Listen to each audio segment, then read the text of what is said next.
Good evening and welcome to the Mother's Day edition of our live stream today. And we're talking about moms and money. And we're streaming live right now on Facebook and on YouTube. So wherever you're watching us, type it down in the comments down below where you're watching us from. I can see all your comments. Yeah, I can see all of your comments on whichever platform. So just type up if you have any questions or anything like that. Always type it up. We will get to you and hear whatever it is you have to say. So let us know where you're watching today, and I would like to give you a shout out. And we're talking about moms and money, and I hope you have something nice planned for your mom this weekend. Make it a Mother's Weekend. I've declared it Mother's Month in my home. I've got 3 kids, so I'm allowed to do that. So whatever it is, do something special for your mom this weekend. So moms and money, that's what we're talking about today. And we're specifically looking at how we can protect ourselves financially as women and as mothers. And as you know, there is definitely an income gap in our country. And that income gap stems from everything from race, from a social class, but a lot of the times that income gap stems from the gender bias that is known in our community. And the goal of today's little session, I'm not going to be too long. I want to show you why you need to be prioritizing your financial planning as a woman. And if you're a single woman, these issues are going to hit you even harder. So I hope by the end of my little talk today that you are spurred on to take a more hands-on approach when it comes to planning for your financial health. So one of the main reasons why you need to be planning financially as a woman, as a mother, is because we're still living in a very patriarchal society in South Africa. We see it every day with gender-based violence. And I sit with women, with clients, I sit with men, sit with couples, and we talk money, we talk finance, we talk estate planning, wills, and all of that. And men are still in charge. A lot of the times, men are still in charge. If the guy say no or says no, it's no. And I find, in my opinion, that a lot of the times married women under 40 are still not adequately protected because they look to their partners for approval when it comes to projection. And the thing is, we need to realize when both partners in the household are adequately protected in terms of life cover, in terms of dreaded disease, retirement planning, income protection. If everybody's protected equally, it's the more household that's going to be strengthened if and when something happens. Now we know it's going to happen. We just don't know when, we just don't know where. And I find personally that women in their 40s, a little bit more seasoned, a little bit more life experience behind them, they do what is necessary to protect themselves. But unfortunately, I just find that women under 40, they're just not adequately prepared. And if you are one of those women, look at where you're at. If your income had to be stopped right now, what are you going to do? Maybe you're supporting family, and if your income had to be stopped, okay, if your husband is going to support you, great. But if you are looking after parents, you're paying medical aid for parents, paying some bills, is he willing to do that for your family and those dependents that you have? So that's one of the main reasons why I think younger women, newly married, newlyweds, need to pay more attention to their financial planning.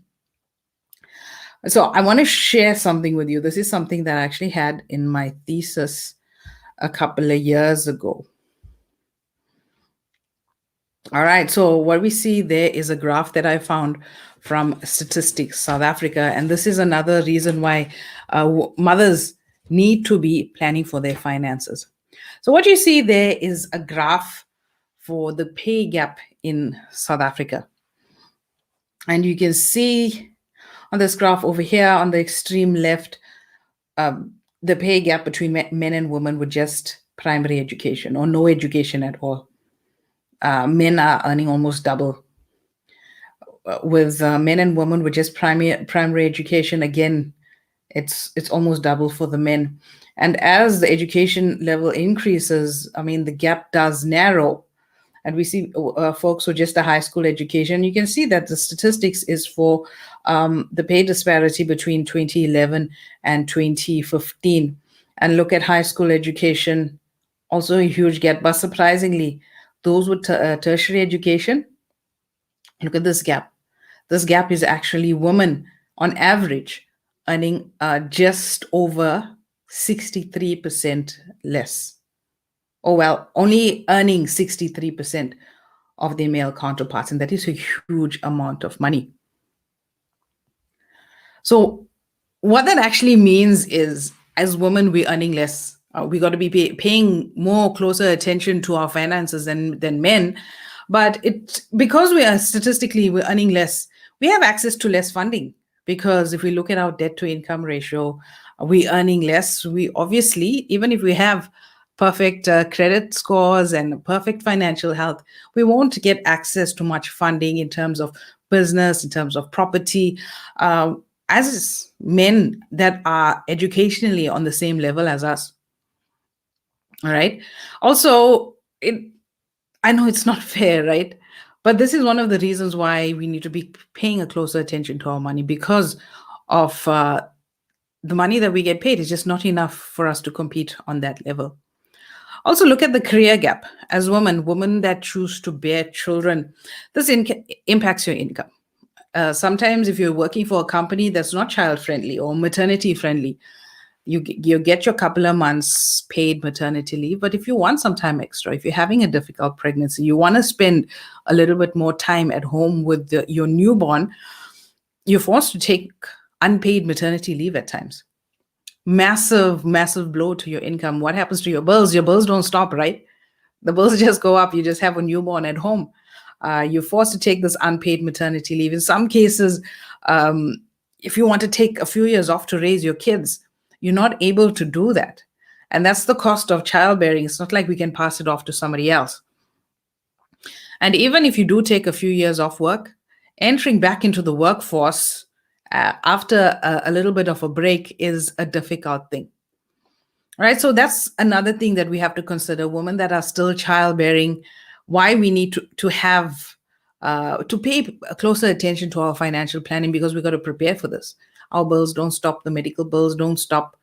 You still have to pay for petrol. You still got to eat. Your other kids still have to eat. So you got to factor all of this in when it comes to your financial planning. And lastly, the last thing that hopefully spurs you on to get in gear when it comes to your financial planning is longevity. Statistically, we outlive men.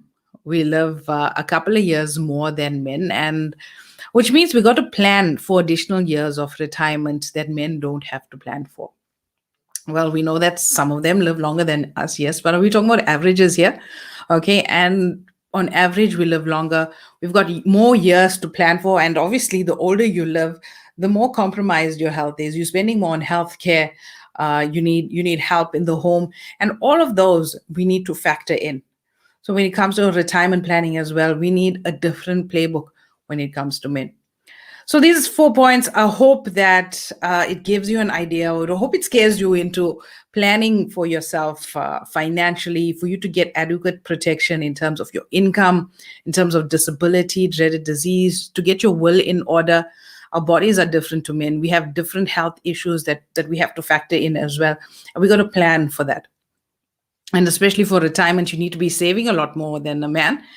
And you have a bigger load to carry. And all these things that I've spoke of, it's even more harder for single women who don't have that partner bringing in that additional income into the home.